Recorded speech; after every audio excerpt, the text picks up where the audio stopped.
एक गांव में रहमान नाम का एक गरीब किसान रहता था। उसकी जिंदगी बहुत मुश्किलों से भरी हुई थी। छोटा सा घर, थोड़ी सी जमीन और खाने के लिए भी मुश्किल से अनाज जुटा पाता था। उसकी पत्नी आयशा और दो छोटे बच्चे थे। रहमान बहुत मेहनत करता, लेकिन मौसम की मार और जमीन की कमी के कारण फसल कभी अच्छी नहीं होती थी।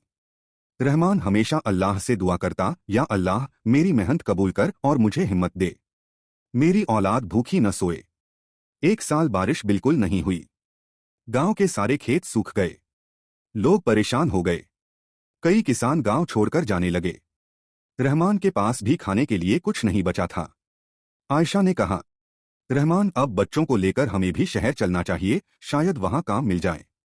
लेकिन रहमान ने जवाब दिया, नहीं आयशा, अल्लाह पर भरोसा रखो। जब तक दम में दम है, मैं अपनी मिट्टी को नहीं छोड़ूंगा। जो होगा अल्लाह की मर्जी से होगा। उस रात रहमान ने नमाज अदा की और दिल से दुआ मांगी। आंसुओं से उसकी आंखें भी। सुबह जब वह खेत में पहुंचा, तो उसने देखा कि उसके खेत के बीचों बीच एक छोटी सी नहर बह रही है। रात भर में जमीन के नीचे से पानी का सोता फूट पड़ा था। पूरा खेत हरा भरा दिखने लगा। आसपास के गांव वाले हैरान रह गए। सबने कहा, यह तो अल्लाह का करिश्मा है। इतनी सूखी जमीन में अचानक पानी कहां से आया? रहमान ने सजदा किया और बोला, यह मेरे मेहनत का फल नहीं, बल्कि मेरे अल्लाह का करम है। उसने मेरी दुआ सुन ली। उस पानी से न सिर्फ रहमान की खेती बची, बल्कि उसने पड़ोसियों के खेतों तक भी पानी पहुंचाया। धीरे धीरे पूरे गांव की जमीन फिर से हरी हो गई।